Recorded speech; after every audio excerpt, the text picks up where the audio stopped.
Quero saudar a todos os nossos irmãos com a gloriosa paz do Senhor Jesus e dizer da alegria de mais uma vez estarmos juntos por intermédio das redes sociais para falarmos da palavra de Deus. Desta feita, nós vamos falar sobre a unidade 2 do livro Religiões, Seitas e Heresias. E desta feita, o autor do livro, o irmão Robson Vander, ele vai tratar das chamadas seitas pseudo-cristãs. O que nós podemos dizer sobre seitas pseudo-cristãs? Na realidade, seitas pseudo-cristãs, elas são assim chamadas por se declararem, ou elas se autodenominam cristãs, mas agem de forma contrária aos ensinamentos da Bíblia Sagrada. Dentre as que nós aqui apresentamos, que vocês vão estudar, fala das Testemunhas de Jeová, os Mórmons, Adventista do sétimo dia, o Espiritismo e a ciência cristã. Irmãos, para a gente entender por que essas seitas elas se apresentam como sendo uma religião cristã, mas ao contrário disso, não tem nada de cristã. Primeiramente, eu preciso que todos os nossos alunos entendam, de uma vez por toda, algumas características do verdadeiro cristianismo ou do verdadeiro cristão. E para que possamos entender o que é o cristianismo e qual que é uma religião, podemos dizer assim, cristã, a primeira coisa que nós temos que entender é que o verdadeiro cristão e a verdadeira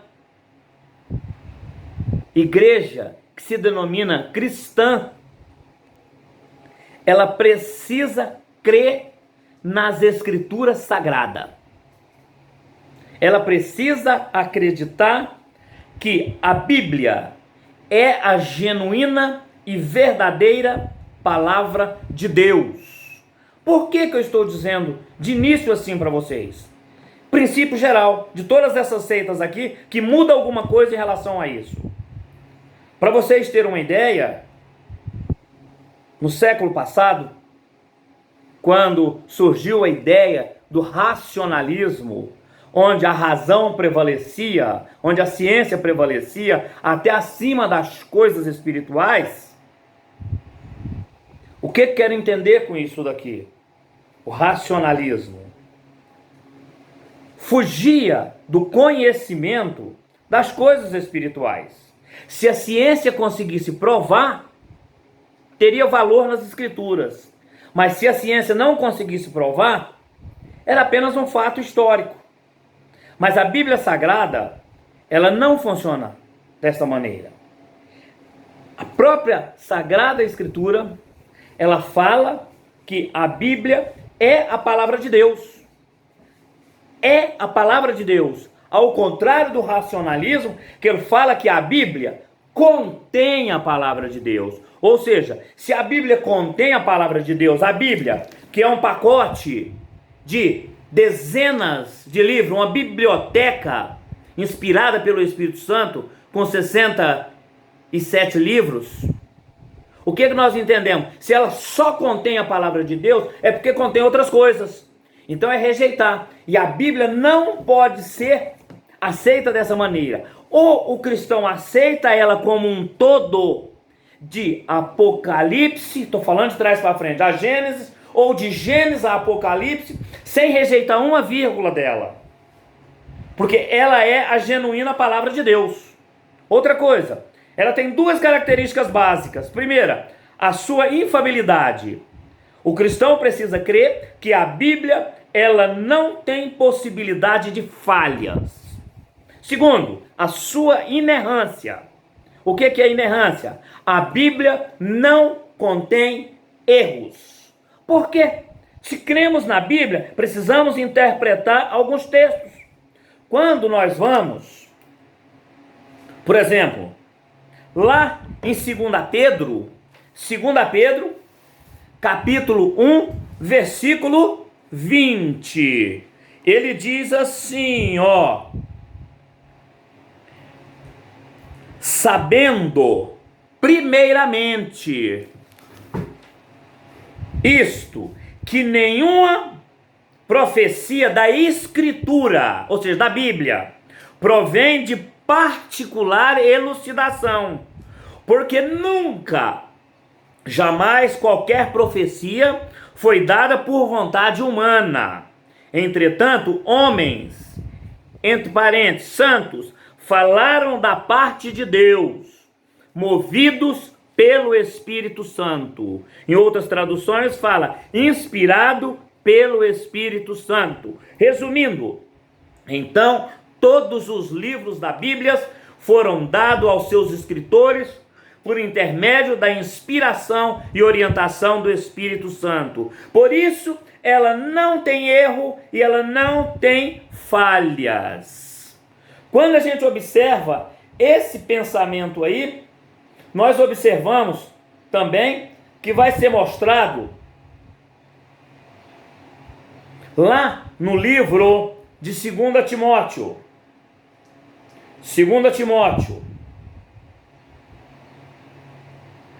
Qual o texto? Anote aí. 2 Timóteo, capítulo 3, versículo 16. E o que diz 2 Timóteo, capítulo 3, versículo 16? Ele diz assim: toda a Escritura é divinamente inspirada e proveitosa para ensinar, redarguir, para corrigir e para instruir em justiça. Ele mostra aqui. Então, se cremos nas Sagradas Escrituras, cremos que ela é a verdadeira palavra de Deus, é o princípio básico do cristianismo. Entendemos então que a Bíblia, ela está apta.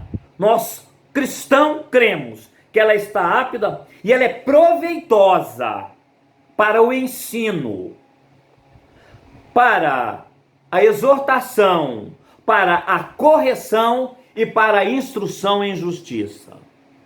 Então a Bíblia é a genuína palavra de Deus, básico para cristão. Segundo, irmãos, nós temos algumas religiões que se apresentam e que são seitas, e elas mostram algumas coisas. Por exemplo, os testemunhos de Jeová. Os testemunhos de Jeová, eles alegam nos seus ensinos que o Espírito Santo não é Deus, é apenas uma força ativa de Deus. E que Jesus Cristo, ele não é filho de Deus e nem Deus. Ele é uma criatura de Deus, ou seja, ele foi criado por Deus. Ou seja, irmãos, desde que se entende pelo cristianismo e que a Bíblia mostra lá no primeiro capítulo do Gênesis, até nós chegarmos no profeta Isaías, quando vamos lá nos livros escritos pelo apóstolo Paulo, algo que é primordial nas Sagradas Escrituras e para uma verdadeira religião cristã, para o cristianismo ortodoxo verdadeiro, é preciso acreditar numa palavra que não está na Bíblia, mas ela existe. Se chama Trindade. A Trindade. Ou seja, o que nós compõe a Trindade? O cristão, o cristianismo, diferente, por exemplo, do testemunho de Jeová, que vê o Espírito Santo como uma força ativa de Deus e Jesus Cristo como uma criatura de Deus. A Trindade apresenta, ou seja, uma unidade composta. O que é uma unidade composta? Quando você fala em uma banana, é uma unidade simples. Quando você fala num cacho de banana, é um cacho, mas tem várias bananas. Um cacho de uva é um cacho, mas tem várias uvas. Então, a gente entende que o Pai, o Filho, o Espírito Santo não só entendemos como cremos que Ele é um Deus em 3 pessoas.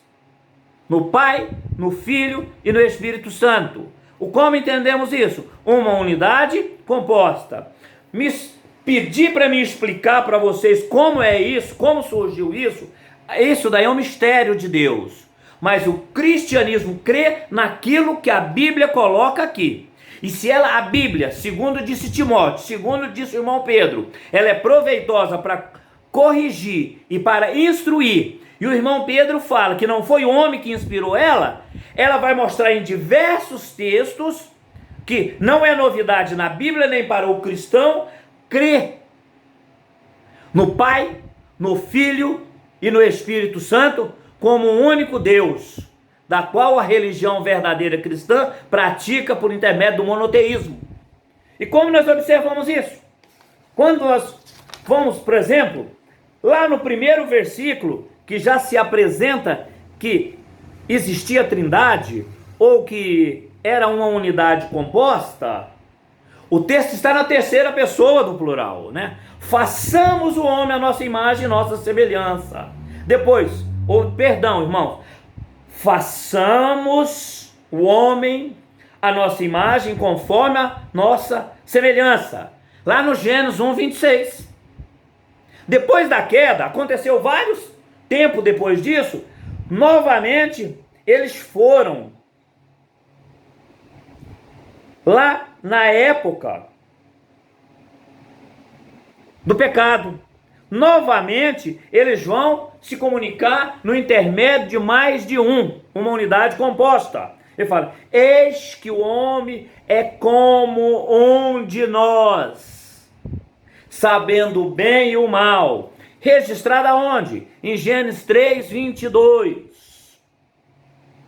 Depois, irmão, lá na confusão das línguas, passaram centenas de anos e o homem estava fazendo a famosa Torre de Babel.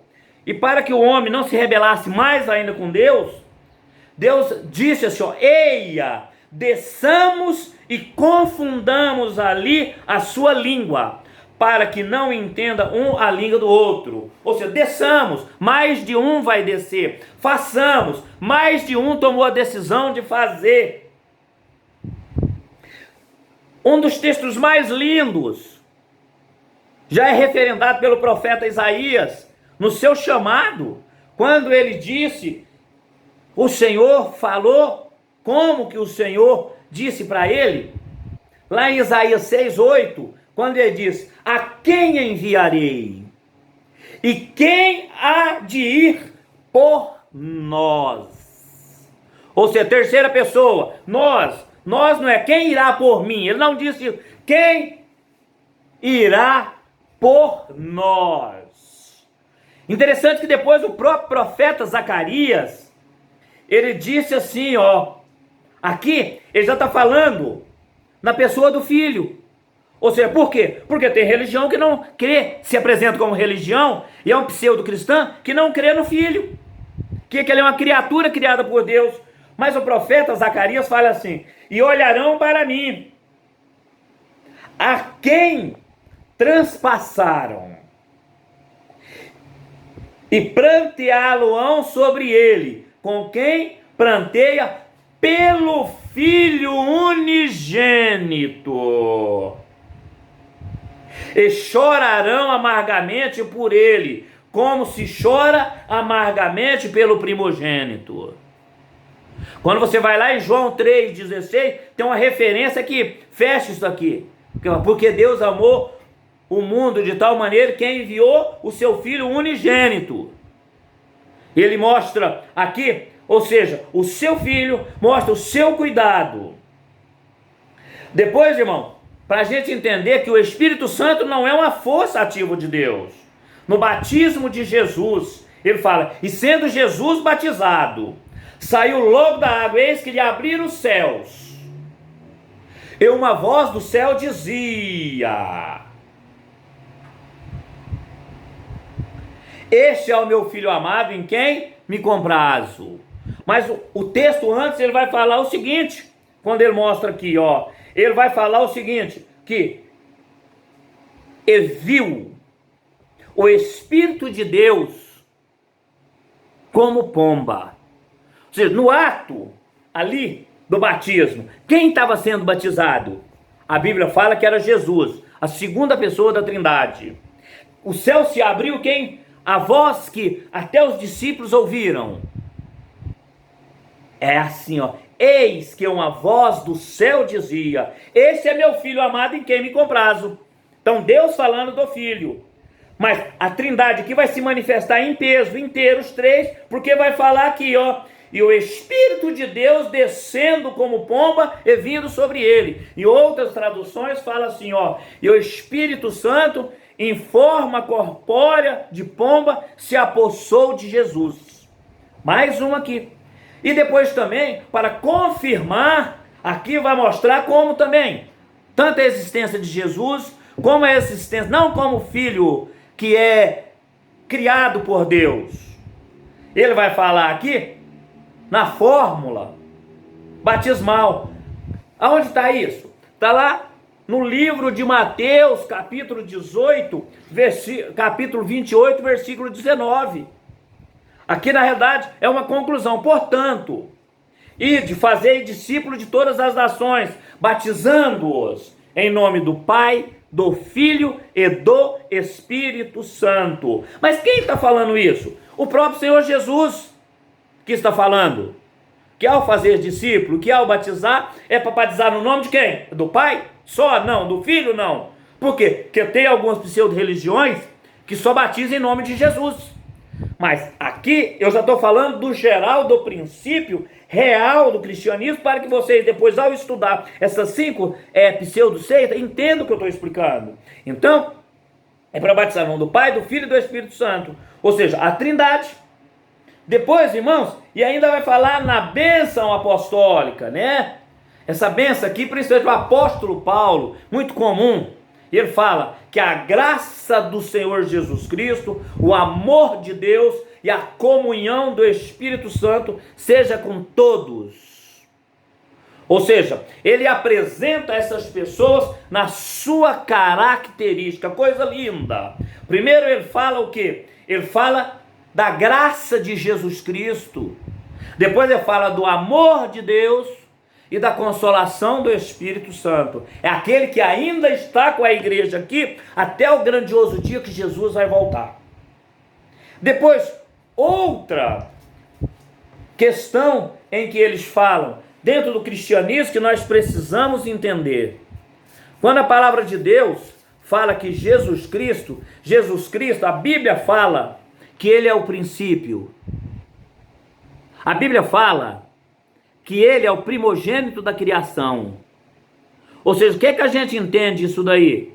Na realidade aqui não é porque tem vários, é uma forma de apresentar o único Filho de Deus. É uma forma de expressar. E quando nós entendemos essa forma de expressar, ele vai mostrar, por exemplo, quando você vai lá no capítulo 1 de João, ele já vai falar de Jesus Cristo, que antes dele se materializar, como é que começa? No princípio era o Verbo, e o Verbo era Deus, e o Verbo estava com Deus. E mais lá na frente vai falar, e o Verbo se fez carne e habitou entre nós. Então nesse texto aqui está mostrando que Jesus Cristo, antes, muito antes de que houvesse fundação, que houvesse terra, ele já existia. Ele é incriado. Ele é incriado. Mostra ele aqui. Quando a gente vai lá em Colossenses, Colossenses registra toda a primazia de Jesus Cristo. Deixa eu ver se eu acho o texto aqui para vocês. Colossenses capítulo 1, versículo... Assim, olha aqui para vocês. Aqui mostra toda a primazia da criação de Deus. Fala assim, ó. Porque nele quem? Jesus Cristo. Foram criadas todas as coisas que há nos céus e na terra. Ou seja, por intermédio de Jesus Cristo, todas as coisas foram criadas, tanto aqui há no céu e na terra. Depois, visíveis e invisíveis, sejam tronos, sejam dominações, sejam principados, sejam potestades, tudo foi criado por ele e para ele. Aí olha que coisa linda o versículo 17. E ele é antes de todas as coisas. Ou seja, ele é antes da terra. Ele é antes do sol.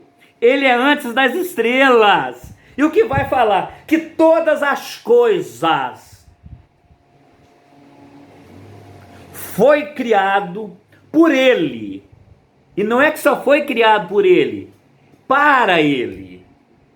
Aí depois ele fala, ele é antes de todas as coisas. E todas as coisas subsistem por ele. Ou seja, as coisas existem por ele.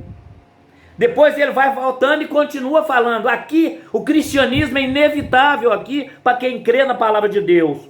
Por quê? Aqui tem um princípio de fundamento também do cristianismo. Ele é o cabeça do corpo da igreja.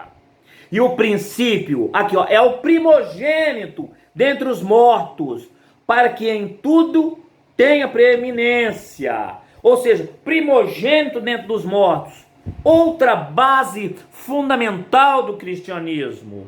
Não tem como não crer no cristianismo, não tem como ser cristão, se não crer que Jesus Cristo desceu dos céus, se fez carne, habitou nessa terra por torno de 33 anos. 33 anos.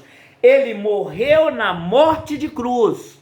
Mas o mais importante disso, ressuscitou ao terceiro dia.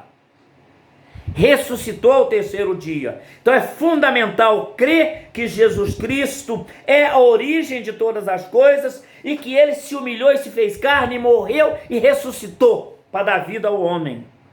Então, foge das seitas pseudo-cristãs que tira Jesus Cristo como sendo filho de Deus. E aqui está mostrando que ele é incriado. Ele existe desde sempre. Aí ele fala aqui, ó, porque foi agrado do Pai. Olha aqui falando no Pai.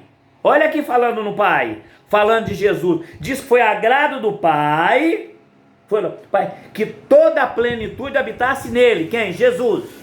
E havendo ele feito a paz pelo sangue da sua cruz, por meio dele reconciliasse consigo mesmo todas as coisas, tanto as que estão na terra, como as que estão no céu.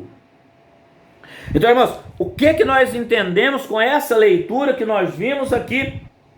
Nós vimos aqui que mostra um Jesus que é Deus, segunda pessoa da Trindade, e que morreu na cruz do Calvário por amor e para que desse vida para o homem.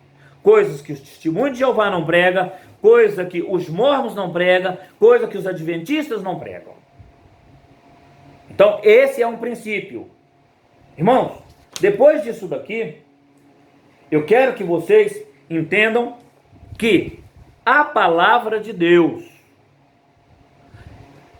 toda seita, se você abrir o livro e ler aqui, o princípio que vai falar dos testemunhos de Jeová, o seu fundador, por nome de Charles Taze Russell, ou também religião conhecida como russelismo. Ela foi fundada em 1872. Ele, na realidade, o texto aqui, o comentário, a pesquisa fala que ele era filho de pais presbiteriano e foi da igreja congregacional e da adventista, antes de fundar a sua seita. Quando você...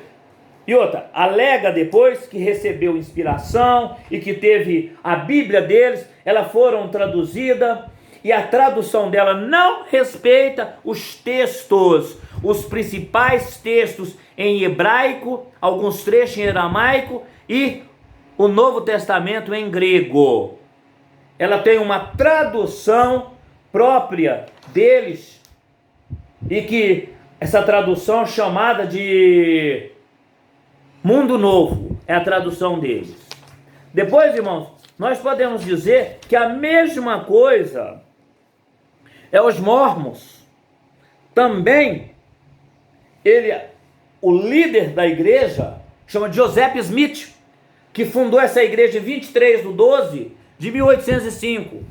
ele vai falar que teve uma revelação e todas as coisas que foram passadas para ele, e que Deus disse para ele que todas as igrejas haviam se desviado e que ele agora estava preparando uma nova religião. Ele alega que recebeu umas tábuas de ouro e nessas tábuas estava escrito um código desta igreja aqui com as normas, e todas as pessoas dessa igreja aqui apenas queriam se salvar.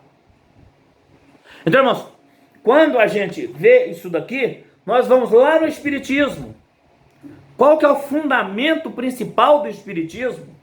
O fundamento principal do Espiritismo é a invocação dos espíritos, o processo da reencarnação. O processo da reencarnação. E nós cremos lá na Bíblia, a palavra de Deus, lá no livro de Hebreus. Vamos achar aqui no livro de Hebreus. Lá no livro de Hebreus está escrito: ao homem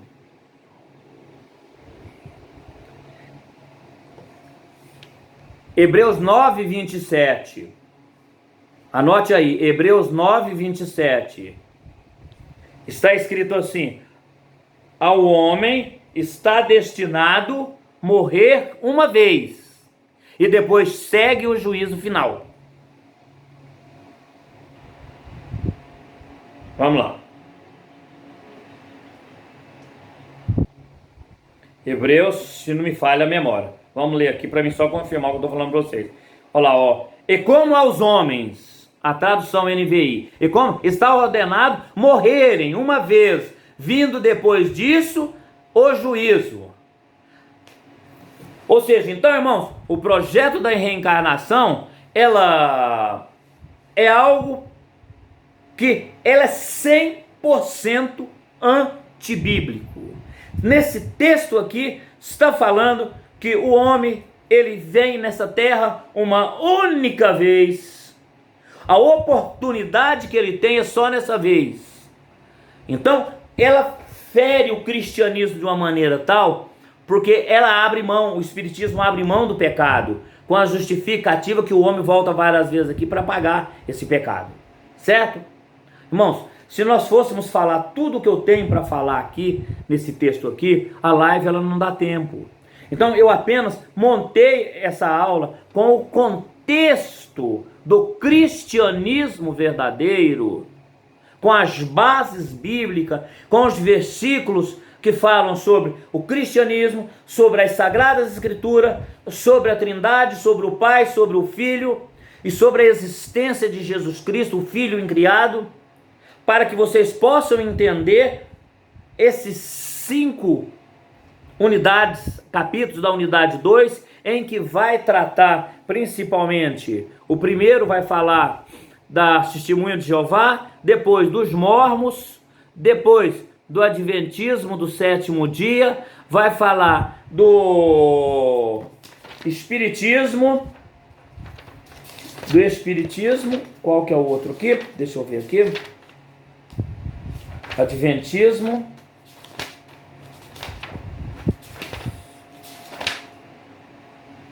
e dos mormons. Esses 5 livros aqui, ambos são seitas. Que Deus possa abençoar os irmãos. Eu vou estar encaminhando hoje a correção da unidade 1 e da unidade 2 para vocês. Muito em breve a gente vou colocar aqui uma votação para a gente poder marcar, voltar às aulas. Aí sim, na aula eu posso abrir, falar 30 minutos somente, por exemplo, do capítulo 1, 30 minutos do 2, 30 do 3 e assim por diante. Abre o precedente para os irmãos falar o seu pensamento, o que ele acha, as suas justificativas, as suas referências bíblicas, e a gente faz aquele intercâmbio teológico que nós estamos acostumados nas nossas aulas. Amém, irmãos? Que Deus possa abençoar a todos e tenha um final de semana abençoado em nome de Jesus.